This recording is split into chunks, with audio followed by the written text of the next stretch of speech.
Hai semua, selamat sejahtera. Oke, jadi kita sebenarnya sudah habiskan tema penyelenggaraan dan kesinambungan hidup ini. Oke, yaitu dimana kita sudah habiskan bab 1, bab 2, dan bab 3. Oke, mikroorganisme, nutrisi dan teknologi makanan, dan kelestarian alam. Jadi untuk hari ini pengenalan saja untuk tema yang kedua, yaitu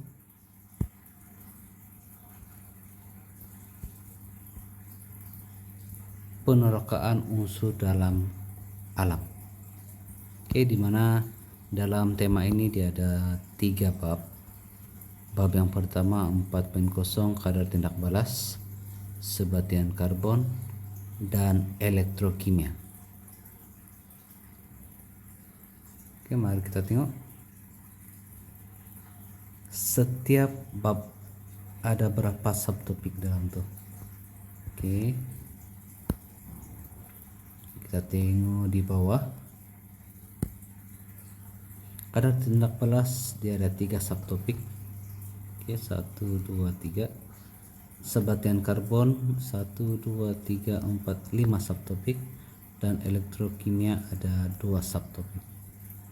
Tapi hari ini cikgu mau bagi pengenalan kepada bab 4 yaitu kadar tindak balas.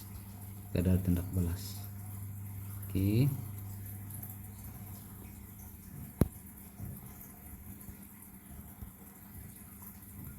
Mari kita tengok apakah yang ada dalam bab 4 ini. Oke, pengenalan. Digunakan warna merah. Oke, harap-harap boleh nampak lah. Baik, 4.1 kadar pengenalan kadar tindak balas, di mana apa yang boleh pelajar perlu paham dalam pengenalan kadar tindak balas.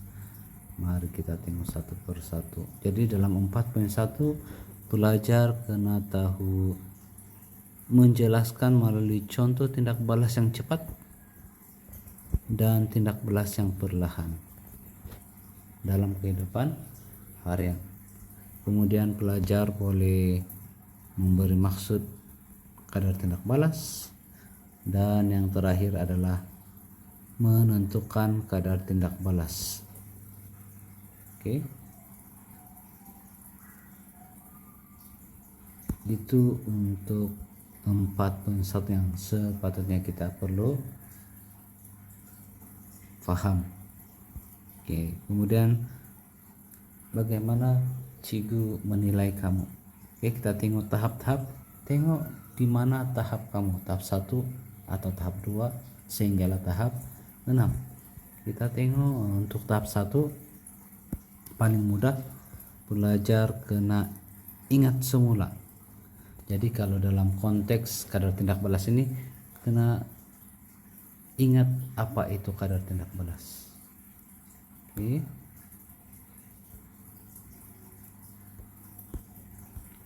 Oke, mengingat kembali pengetahuan dan kemahiran saintifik mengenai kadar tindak balas.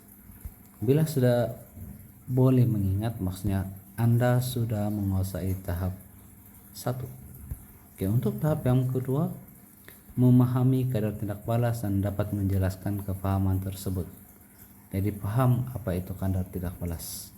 Oke, paham apa itu kadar tindak balas dan boleh menjelaskan, yaitu untuk tahap penguasaan yang kedua. Bagaimana pula tahap penguasaan yang ketiga? Ketiga itu boleh mengaplikasikan, boleh menggunakan pengetahuan mengenai kadar tindak balas itu. Oke. Yang keempat, menganalisis. Maksudnya sesuatu kadar tindak balas itu sesuatu kadar tindak balas itu kita boleh analisis apa-apa data yang berkaitan dengan kadar tindak balas. Oke. Jadi bila sudah menganalisis, mesti kita ada menilai. Jadi kita menilai, membuat keputusan. Nah, itu sudah masuk kepada tahap penguasaan yang kelima.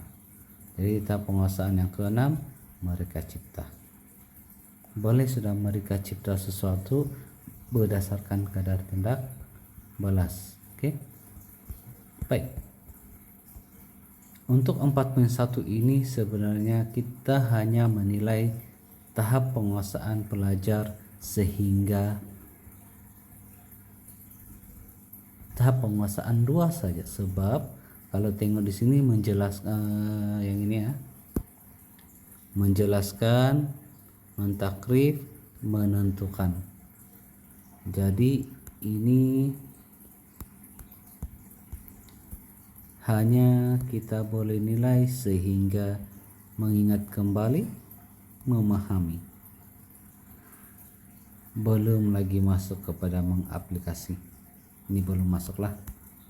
Jadi ada 2 saja yang akan cikgu nilai ya untuk 4.1. Baik.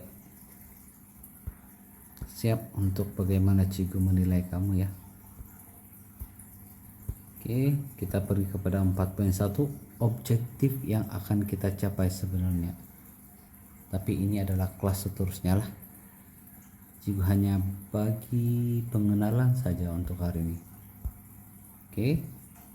Jadi untuk kelas seterusnya kita akan tengok 4.1 pengenalan kadar tindak balas, yaitu kita akan tengok 4.1.1, 4.1.2 dan 4.1.3. Baik, itu saja untuk hari ini. Terima kasih semua.